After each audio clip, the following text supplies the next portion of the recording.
Hello and welcome to a quick video on how to revise for GCSE Geography. Before we get started, I think it's important just to quickly go through what papers we have in Geography. So there are 3 overall. Paper 1 and Paper 2 are very similar, but Paper 1 is about our physical geography and Paper 2 is about human geography. Both are an hour and 15 minutes long and both contain fairly classic GCSE style questions, up to 8 markers. There are 2 sections, so in section A is all the content that we've been studying over the last 2 years, and then in section B there's 15 marks that link to the fieldwork that we have done.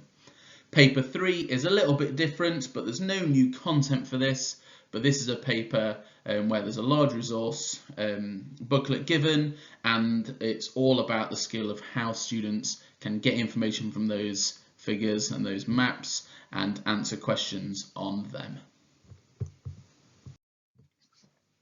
So for all students studying GCSE Geography at Rawlins Academy, we have given them 3 revision resources already, and they should have this in their revision pack.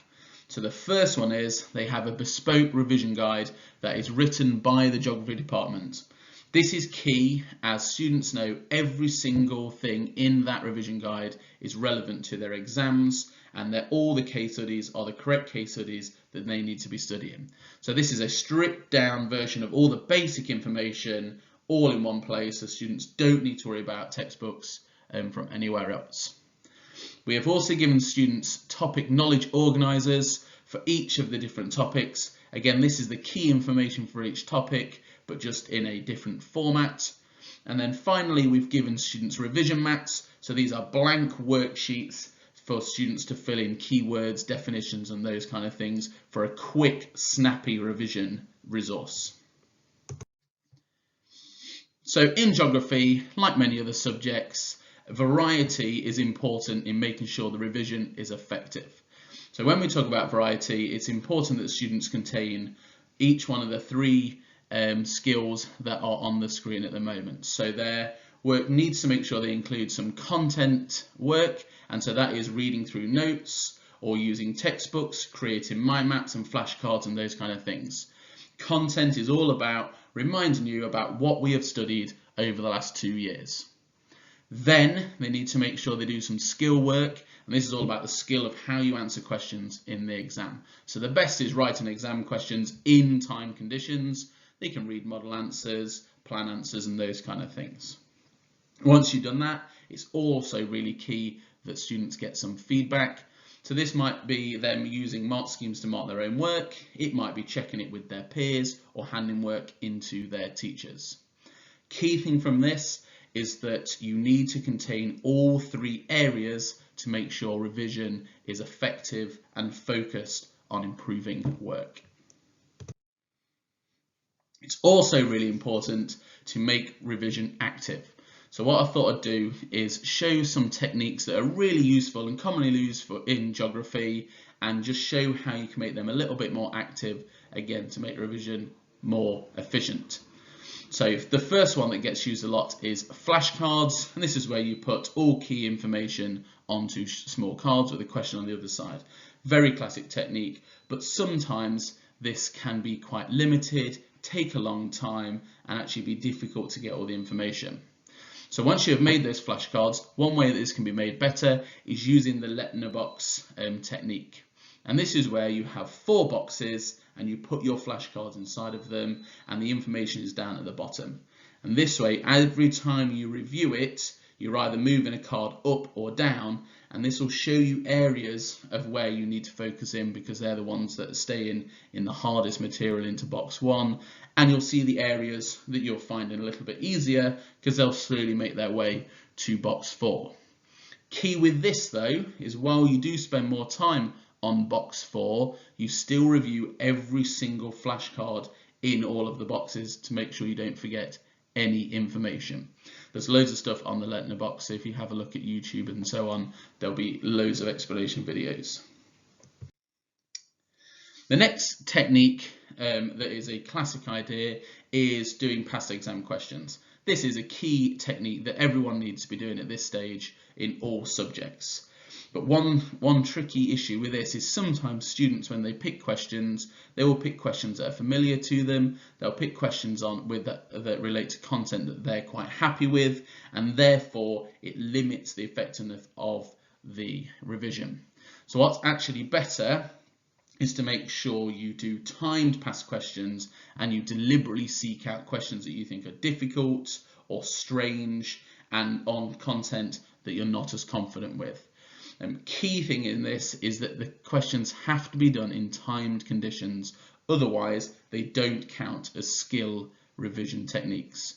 Generally in geography we work at about a mark a minute, so we would say for an 8 marker you want to give yourself about 10 to 12 minutes, something like that. In the technique, when it's made better, it's also useful to do whole papers, and some people in the past, once they've done all those papers, have visited different exam boards that do similar topics to seek out more different papers and different questions. Be slightly careful with this one because, of course, each exam board sets up their paper slightly differently, so you don't want to get too used to how they do it. But it's a good way of getting as many questions in as possible. The next sort of classic idea is how you get feedback once you have done all the stuff that I've previously talked about.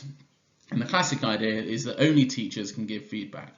Now, of course, teachers are one of the best ways to get feedback, as they are experts in the topics that they've looked at, but sometimes this can be difficult to access all of the time. So one way this can be made better is using all the materials to do a bit of self-assessment or peer assessment. So on the OCRB website for geography, there are past papers, and all of these have mark schemes for students to be able to look at, so they can answer a question in time conditions and then go onto the website to check to see how well they think they've done. You can also use your peers to check this as well, and they can have a look through to see what they think your answer is like using those mark schemes also. And you can also, just when planning questions together, if you do it as a group, you get a little bit of feedback there also to see if your ideas are along the same lines as everyone else. So if you want to be doing lots of questions, this might be a really nice way of getting regular feedback and not always having to wait on your teacher to mark work and get it back to you. Some other key tips, and this is not just relevant to geography, that come up regularly whenever we talk about revision. So the 6 key ones here, and this is some research done in 2015 by a school here in the south of England, and they find these were some of the 6 key things that you must do to have successful revision. So first of all, make sure you eat breakfast. Your body cannot operate at top condition if it is hungry and has not had breakfast. You can see that girls are much more likely to skip breakfast during exams than boys. Nobody should be doing that at all, because you are going to struggle remembering things. For breakfast, berries in particular are really useful things because they aid memory. The second one that comes up, this is one of the most common things that we look at, is no music.